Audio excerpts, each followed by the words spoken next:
Hello everyone, welcome to our sports news channel. Here you are always well informed. I ask you to please subscribe to the channel. Leave your like and thank you. Anthony Edwards scored 32 fewer points Tuesday, in Team USA's 100-63 World Cup quarter-final win over Italy than he did in the loss to Lithuania 2 days prior. But his teammates said he was one of the most excited players in the locker room after the game.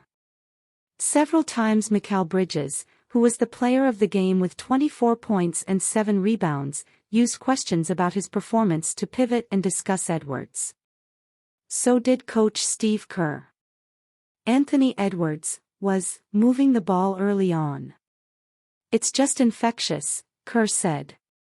"And then it becomes fun and it doesn't matter who scores and who gets the stats, it just becomes about the team. When Team USA plays there are always multiple pathways happening.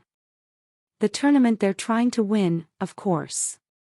Then there's the question of which players are building close relationships, because it often leads to teaming up later in the NBA. On this point this year, it's easy.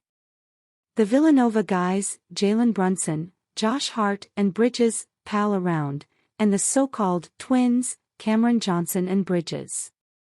And then everybody loves the easygoing Edwards and Austin Reeves, who came into this not knowing anyone on the team and has won everyone over with his game and personality. And then there's the leap potential to watch, which players are using this challenge as a superstar springboard. It was massive for LeBron James and Kevin Durant in building up their confidence and advancing their leadership as winners. Jason Tatum and Devin Booker got a bounce after the 2021 Tokyo Olympics as well. The US wants to win 2 more games, but this is unfolding as an Edwards moment.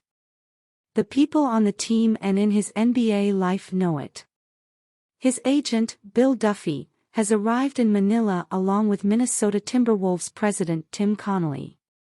And, down the line, it seems Tuesday was a big day for Edwards. His scoring is badly needed and there are times when he needs to rely on his talent to make it happen.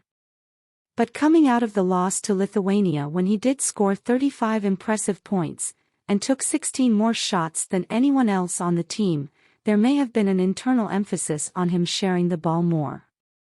He only had 3 assists but was moving the ball and playing aggressive defense, especially when the US went to a half-court trap that totally messed up the Italians. Edwards took 6 shots, making 1.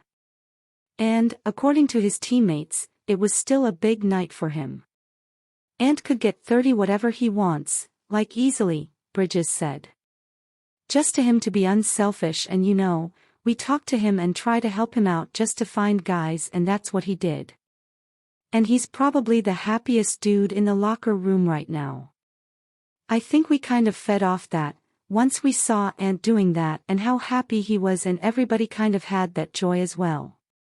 More takeaways from Team USA's win over Italy.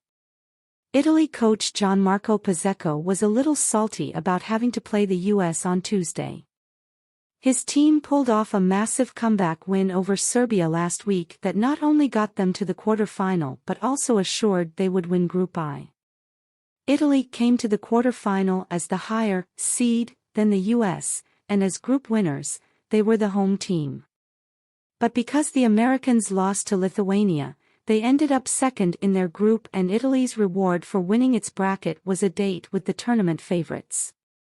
"My players didn't deserve it to play against America because we were first in our group," Pazzecco said. "You need to be a little bit lucky. I think we did everything we could do in our group. We deserve maybe a little bit better, we deserve to overcome quarterfinals." He made an analogy that the Italians are a bird that cannot fly, but it didn't translate. If it wasn't the US, the Italians would have played Lithuania and likely been the underdog in that game.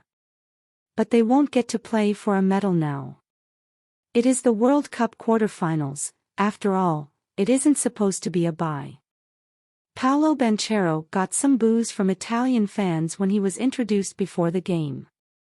Like Pazzecco, Banchero had to be a little uncomfortable when this matchup fell into place after he backed out of his intention to play for Italy to join Team USA earlier this summer. He didn't show any emotion until he threw down a dunk off a remarkable lob from Tyrese Haliburton at the end of the third quarter. Then he let out a roar. It didn't seem to impact him, as he played well off the bench with 8 points, 5 rebounds, and 2 steals. After the game, he tried, though his tone didn't really sell it well, to say he enjoyed the awkwardness. "It was awesome. It was awesome," Banchero said. "Just to get out there. I noticed some of the coaches, some of the players, so just to get out there and compete with them was awesome."